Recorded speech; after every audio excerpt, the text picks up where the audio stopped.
Welcome back. Congress preparing to hit the ground running when they return to Washington after the holiday recess. House lawmakers facing 2 government shutdown deadlines, needing to pass 4 spending bills by January 19th and 8 other spending bills by February 2nd. Meanwhile, the Senate has only passed 3 out of 12 appropriations bills. Congress is going to have 9 legislative days to agree on a deal before 5 government agencies run out of money. Congress is also hoping to reach a deal on border security policy. Republicans want stricter measures in exchange for Ukraine aid. Senate negotiators expected to resume border talks later today.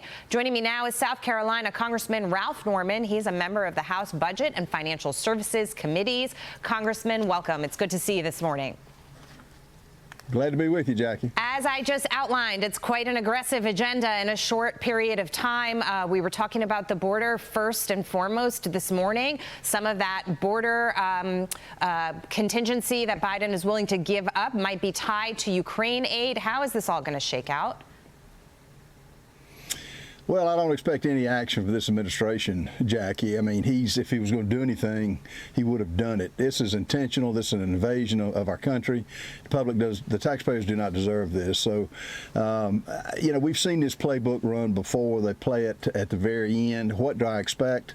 When we get back, the Senate's not going to agree to anything we have. It's up to us. And Speaker Johnson has said this, unless we have a firm policy in place to stop the invasion at the border with metrics that make sure that they deliver on it, not just in words, then nothing will happen. So we'll see how it plays out, but I don't expect anything from this administration, nor do I expect the Senate to do a whole lot between when we meet. And what about spending to avoid another shutdown? Obviously, this is an administration that has, spent us into a massive inflation problem, and the Democrats want to continue to spend. Johnson pushing back on that for sure, but where does that leave us? Well, I mean, we've got to have a top-line level. I mean, under the Fiscal Reduction Act is 1.59, and whether the Senate does not want to do that, and they'll use the threat of the shutdown to get what they want. We can't bend now. I mean, the government's going to people want government out of their lives anyway. It's way too invasive as we sit today. So Speaker Johnson has committed that unless they secure the border, we're not going to do anything, including facing the shutdown, if that's what it comes to. Let's talk about this. A newly released Daily Mail national poll showing Donald Trump is leading Joe Biden 4 points nationally. The negative polls reportedly causing deep frustration inside the White House, as some in President Biden's inner circle are concerned about the messaging on Biden's so-called accomplishments, that those messages have not been strong enough to break through with the public.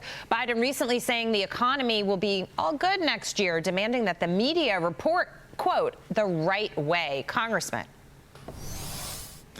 That's a complete joke, Jackie. I mean, what has he done that hadn't hurt this country? He's derailed America, and no words can, as he goes on a week-long vacation now at this critical time, what words can describe what he's done? Is it the invasion at the border? Is it crime? Is it the interest rates? I mean, name me something that this administration can run on. I don't know what it is.